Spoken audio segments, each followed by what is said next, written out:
So here we are on a Sunday. We got a, looks like a cylinder 4 misfire is happening. That does not make me happy. It may be okay. I think I'm not going to be happy just because I've already done this before. But I think the even numbers are on the back of the engine and the odd numbers are in the front. So it's like 1, 3, and 5 are here, and then 2, 4, and 6 are back there, which is not fun because you got to take this off, you got to take the battery, housing, that thing off, that whole piece off, that everything like that, just to get to the back of the engine where those particular packs are. And I've already done this, so I already know this is not going to be fun. This is an all-day deal. It's going to be lots of swearing, but I love this car. It basically has gotten me from Florida to Georgia to my first house and has made me tons of money hauling around crap. So I love this vehicle. I will continue to take care of this vehicle, but this is what you got to do. I could take it to a shop and they could charge me many thousands of dollars to do this repair, or I could just go down to the store, get some stuff, and get her done. All right, sometimes you get a break. This is one of those times. I think I got a break. So what I need to do is just remove this cover. There's just some Allen bolts holding that down, so it's real easy, and I think one of them is actually missing. So I got this one, and I think I got this one, but they're just real easy to take off. You take off the plate and everything like that, and then the coil pack will be right there instead of all the way in the back of the engine, so it's super, super easy to get to, so I got a total break. So if it's a coil pack, I have to spend $80 to get that replaced. If it's not the coil pack, it's just probably a bad spark plug. So we're going to pull those out and then we'll check it out, but that is going to save me a lot of time. I think first thing I need to do is disconnect the battery. All right, so this is what I was talking about. So that's coil pack 4, which is at the front of the engine. When I can just take that bolt off right there, got the battery off, pull the K&N filter out. It's definitely very dirty, so it's definitely choking for some air.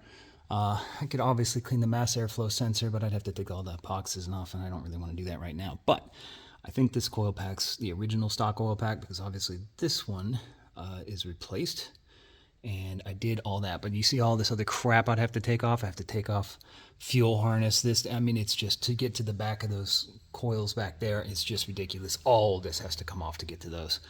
That's the only thing I hate about this particular engine. It's just they put everything in the back of there. So, but it's been it's great so far. Leaks a little oil, but hey, what do you want for 217,000 miles? That looks like a pretty dirty spark plug. So I'm thinking that might be the problem. We're going to go ahead and replace that. Coil pack might be fine, so I'm going to see if I have to get that. I'll buy one if they've got it. Maybe this one's okay. So I forgot I actually had brand new spark plugs on hand. So they were really dirty. This was the old spark plug.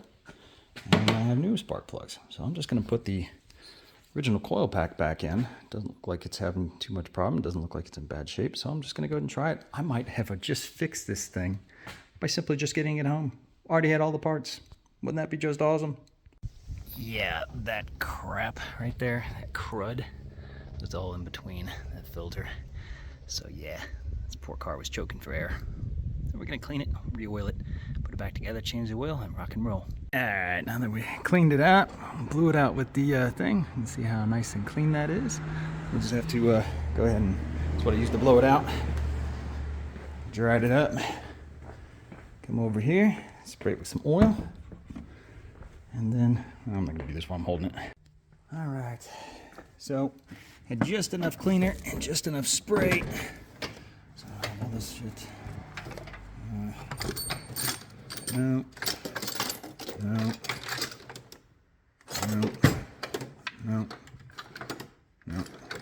Okay.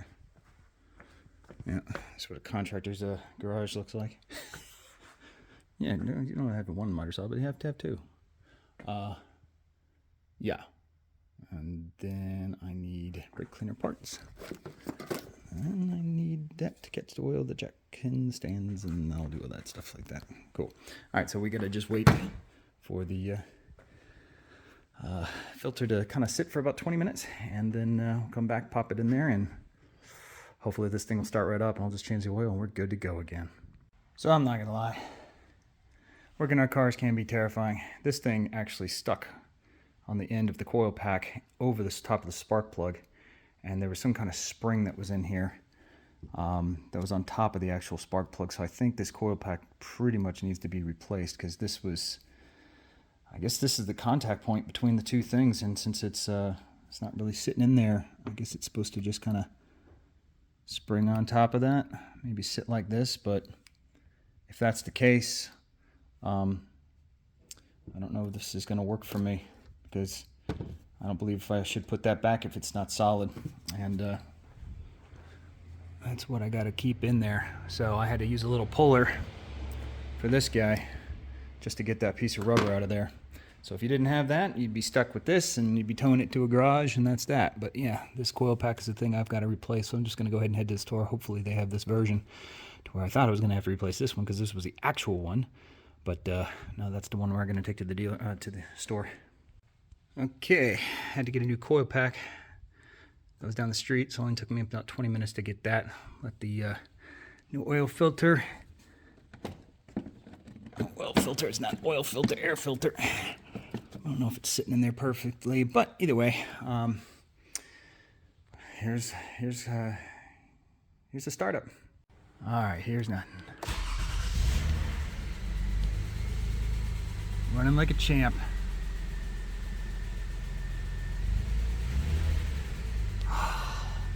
And the check engine's light went all the way automatically.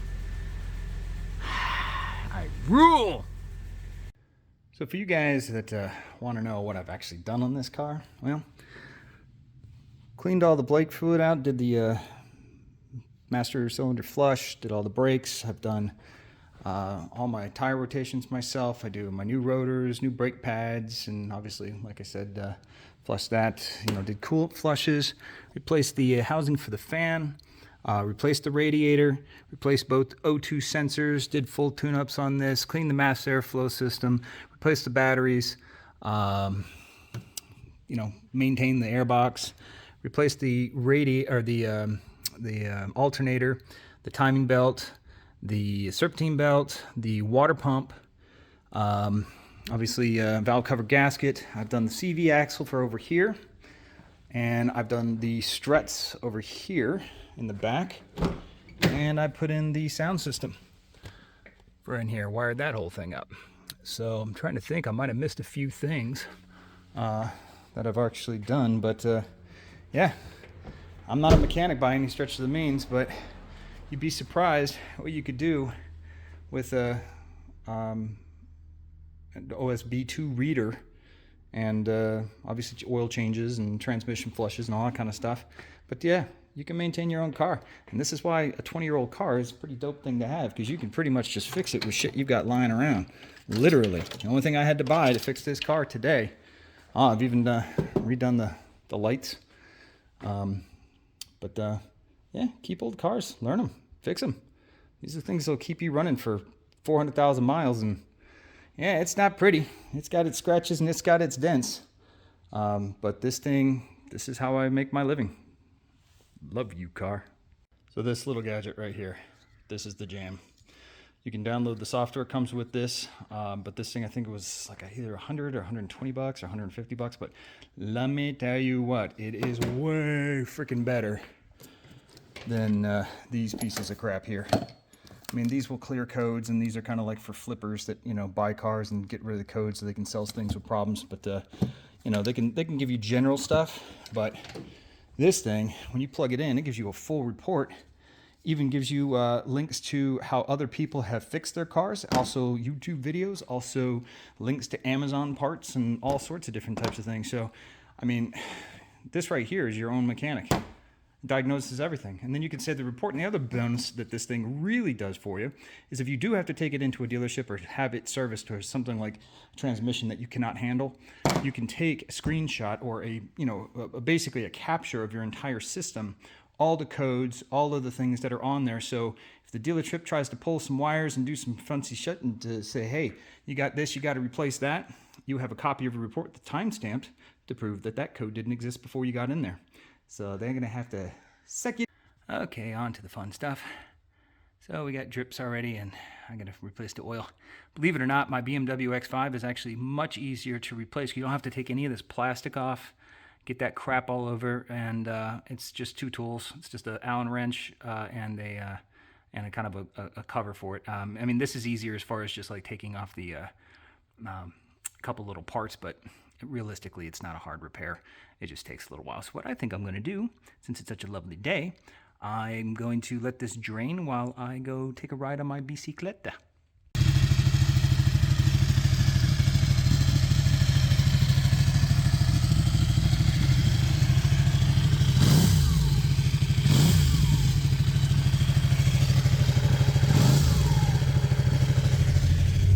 Driving like a champ. She may rattle a little bit, a little bumpy, whatever. She still drives like a Lexus.